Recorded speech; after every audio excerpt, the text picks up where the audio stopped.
46. Sabara. Void upon void, acts the third house with the mind.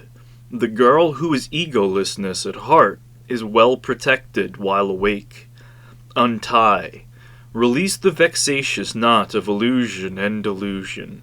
Frolicking in great ecstasy, the wild man has taken the void to wife. Look here, my third house is like space. How splendid! The cotton is in bloom. Beside the third house is the moonlight. Darkness opened, space blossoms. The millet is ripened. The wild man and woman are drunk. All day long the savage feels not, senseless in great ecstasy. The fourth abode is built of basket work. Hoisted up on it, the savage has been cremated, while a virtuous she-jackal cries.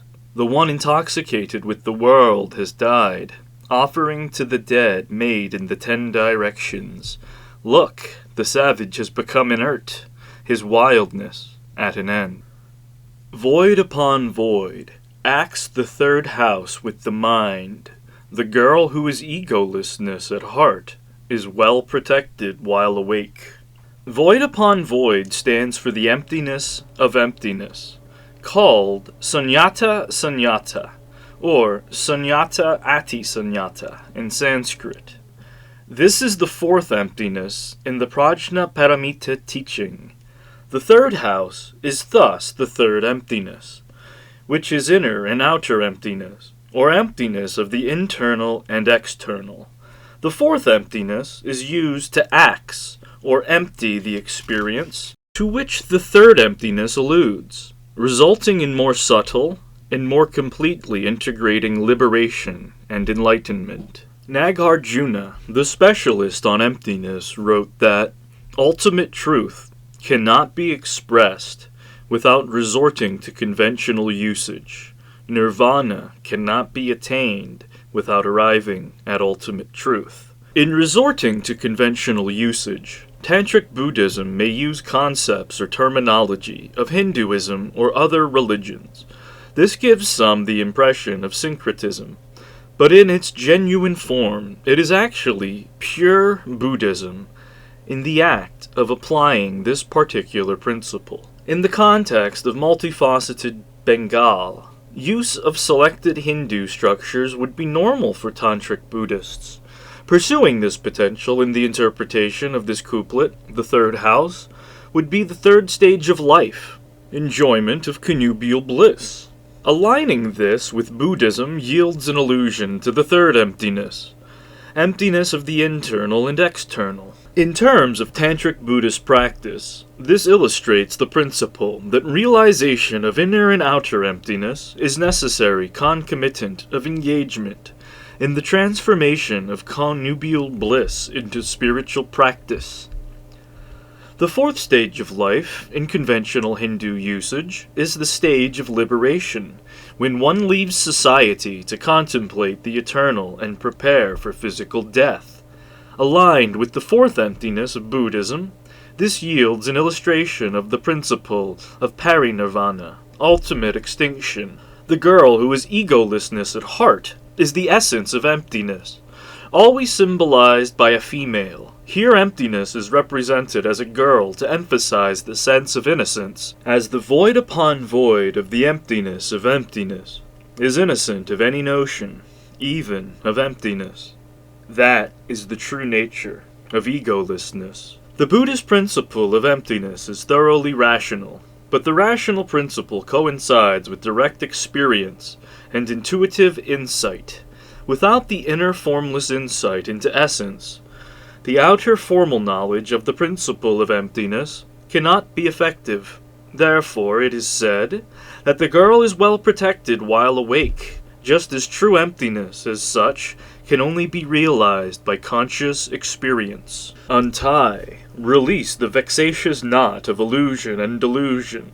Frolicking in great ecstasy, the wild man has taken the void to wife. This couplet uses conventional terminology of Hinayana, Mahayana, and Vajrayana Buddhism all together to construct a colorful illustration of the principle that Nirvana cannot be attained without arriving at ultimate truth. Thus, the wild man of free use of expedient means needs to marry the void and be released in the ecstasy of transconceptual insight in order to realize the aim of ultimate truth and attain liberation from vexation, bondage, illusion, and delusion in nirvana. Look here, my third house is like space. How splendid! The cotton is in bloom. Seeing the third house to be like space again refers in another way to realization of the emptiness of inner and outer emptiness. The cotton blooming is an artful expression that illustrates, in addition to its code meaning, the Buddhist principle of resorting to conventional usage to express absolute truth. The word used in Old Bengali for cotton is kapasu. Using this word rather than the more common tula signals uncommon usage, alerting the reader to something else or some other meaning.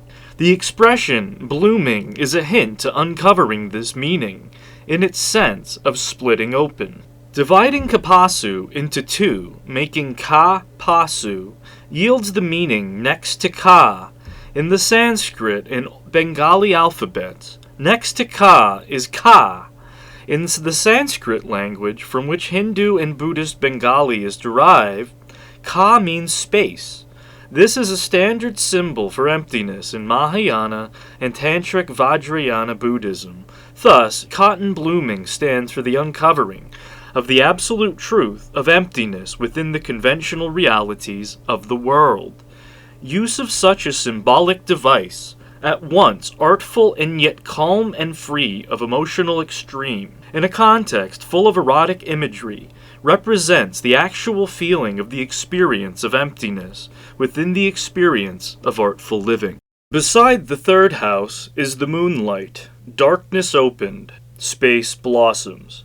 The moonlight beside the third house is awareness of the fourth emptiness, in the midst of the experience of the third emptiness. The opening of the darkness symbolizes the voiding of voidness, realization of the emptiness of emptiness.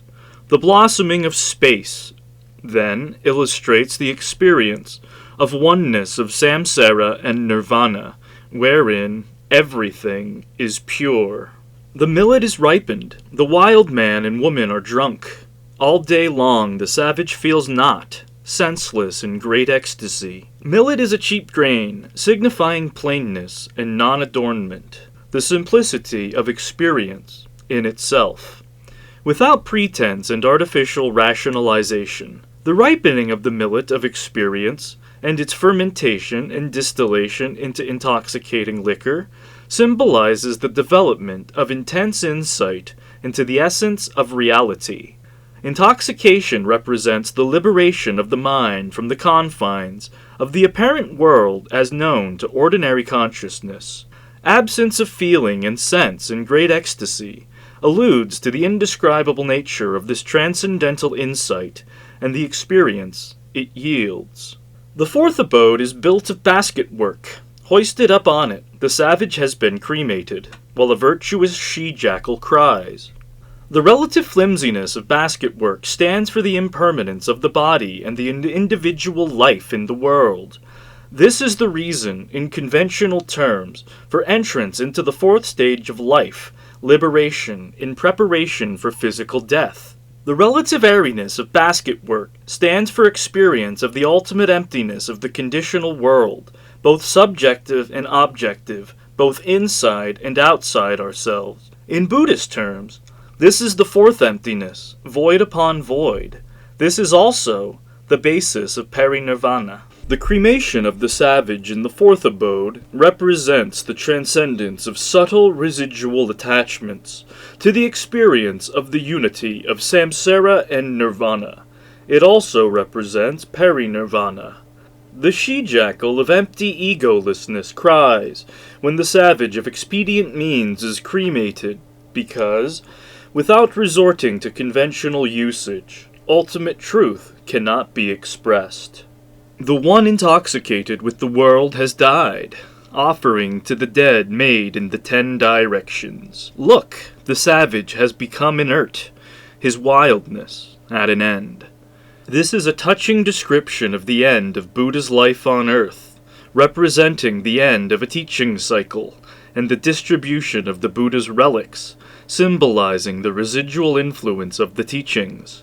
Until their future rebirth as a living word, these teachings become a dead word, inert relics with no power to act on their own.